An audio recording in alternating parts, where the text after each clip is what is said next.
What's happening, fellas? Hey, my media guy just printed this off today, and much to my dismay, 83% of the people watching the channel are not subscribed, only 16.7. And we also got over a dozen emails from subscribers saying they were magically unsubscribed from the channel. So we're not sure how that's happening, but do me a favor, just check and see if you are subscribed. It's a button right down there. Just hit the subscribe button. It's very easy to do. You don't have to fill anything out. Just hit the button.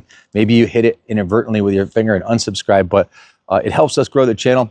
I promise to you, you guys subscribe, I'll keep giving you the best free content on classic motorcycles I can possibly come up with. I spent the last 15 years of my life doing this 364 and a half days a year.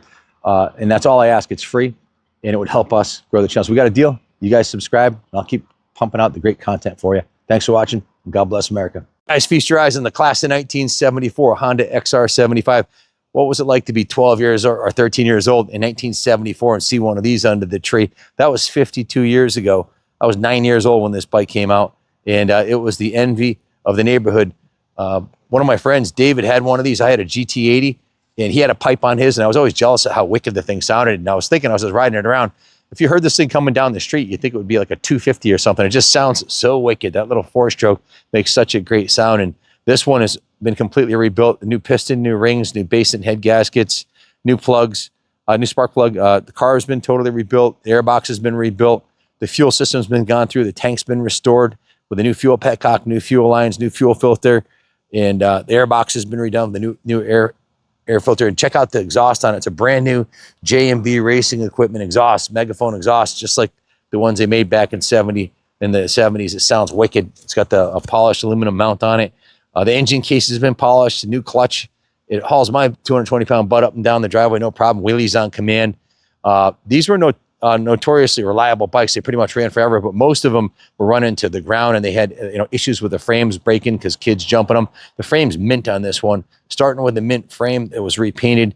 Has the original decal showing it was made in Honda motorcycles, made in Japan on there. The original front number plate mount is intact, and from there, it's got new bars, new levers, new grips, new cables. The front forks have been rebuilt with new seals, new sliders. The lowers have been polished, and it's got fresh 20-weight oil in there. The hub was vapor honed. The original rim was detailed. The fact that the original rim looks that good is pretty remarkable. The chrome is still good on it 52 years later, indicating this one lived a sheltered life, stored indoors. Brand new tire, brand new tube. The brakes have been serviced and gone through. The motor looks excellent, runs excellent, wheelies on command. It's been given a beautiful paint job by Mill Street Auto. It's the original factory color here with the reproduction graphics, just like it would have came out of the box. Tank's been restored inside and outside. Original front fenders were repainted. The original metal side number plates from 1974 are intact and restored. They have new graphics on it. The rear wheel was restored, vapor honed, cleaned. Rim was polished, brand new IRC tire tube. New chain and sprockets, new gold chain on there. All new fuel lines, fuel drain lines, and probably left a few things off, but you can see the aluminum cover on this side was polished and then painted. The aluminum was polished. The engine cases were thoroughly cleaned. The head was polished. The original pegs are still intact and in good condition. The original kickstand was restored and painted. The original bash plate on the bottom of the engine is in really good condition, indicating this one wasn't jumped or dragged through the rocks like most of them were. Most of them would be smashed to smithereens.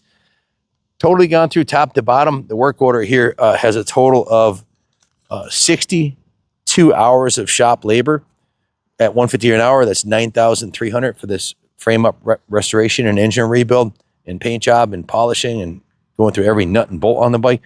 The parts in the paint were another $27, bringing the total to just over $12,000 for a frame off resto.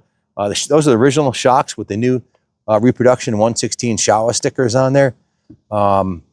Remarkably original looking bike. Besides the pipe and the gold chain, it looks just like the way it came out of the box. Runs like brand new. This took months to complete, waiting for parts and sending stuff out to get painted and so forth. But it's done. It's ready for a new home. And we also have the matching 73 in stock too. That one what was a much bigger project. That one was almost double the labor on that one.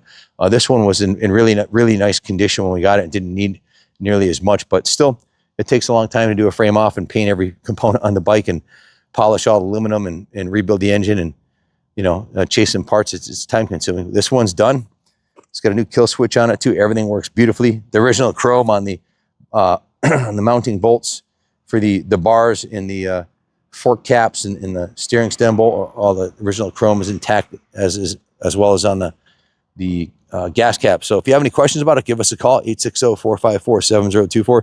We can't give it away. We've got a major investment in it. In addition to that work order, we also purchased the bike and shipped it here. So we can't give it away, but if you're looking for a piece of Honda history that makes you feel good inside and makes you smile when you ride it, and it's absolutely perfect and done and needs nothing, you just want to put it on the trophy shelf. This is a trophy bike. That's what it is.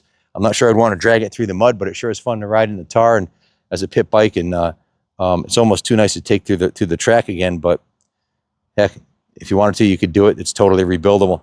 Thanks for watching, and God bless America.